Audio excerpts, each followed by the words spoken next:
I want to get into your work with the insurance companies and kind of what that was. What kind of insurance was it? Was it life insurance, Life insurance, health and annuities.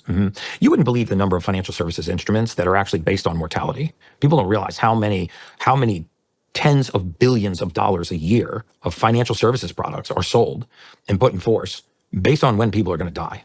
I mean, life insurance being the obvious, reverse mortgages, annuities. So an annuity, for example, is you write a check to the insurance company.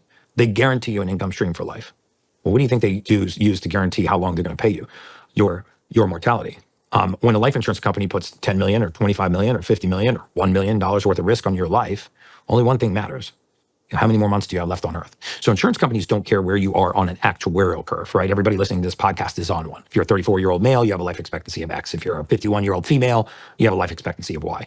You go apply for a jumbo life insurance policy, which is the area that I worked in, above $10 million on face value. If you ask the insurance company to put $10 million or 20 or 30 million, 50 million of risk on your life, you better believe that there's somebody in the back room. They're not putting you on an actuarial curve. They're looking at your specific mortality, telling the insurance company how many more months does this person have left on earth.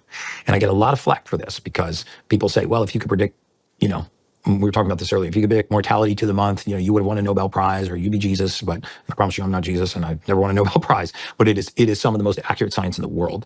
If you want to know how accurate insurance companies are at predicting death, just look at what happened during the 2008-2009 financial services crisis. We had 364 banks fail. Not one life insurance company failed. Shit, not one. Right? They're some of the most solvent institutions in the world, and yet they will take tens of millions of dollars worth of risk on one variable. How many more months do you have left on earth? If you die early, they lose.